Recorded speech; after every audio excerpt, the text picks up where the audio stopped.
Burada bir nişan tətbiq olunub. Bu nişan haqqında çox sürücülər, çox mütəxəssislər izah veriblər. Mən də bir izah vermək istədim. Nişanı çox hündürdə qoyublar. Nişan svetoforun sağ tərəfində qırmızı işığa bitişik olmalıdır. Yəni şaquli svetoforlarda qırmızı işığın sağında olmalıdır ki, sürücü qırmızıya baxanda onu da görsün. Çünki o nişan hündürdədir, o nişanı tanımayan insanlar var.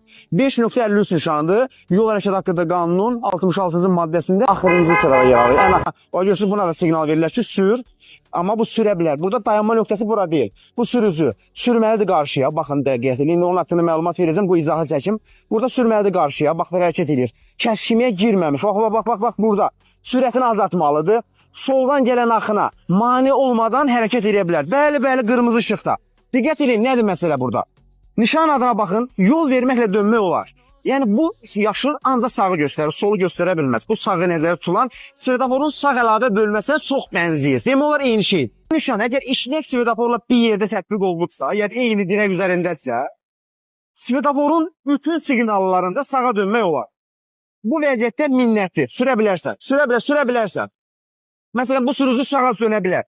Çünki o nişan deyir ki, qırmızı işıqda belə hərəkət edə bilərsən, mane olmamaq şərti ilə. Amma bəzi sürücülər ümumiyyətlə o nişanı tanımır, gəlir dayanır burada. Yolun buraxıcılıq qabiliyyətini aşağı salır, yəni çünki tanımır, ya görmür, ya da ümumiyyətlə anlayışını bilmir, mənasını bilmir. Bu nişanlar çox tətbiq olunub. Yəni şəhərin bir çox yerlərində, mən bunu Zığda da gördüm, həmin yerlərdə çox tətbiq olunan, ona görə öyrənməliyik bu nişan haqqında məlumatı. Bu nişan həmişə sənə icazə verir sağa dönməyə.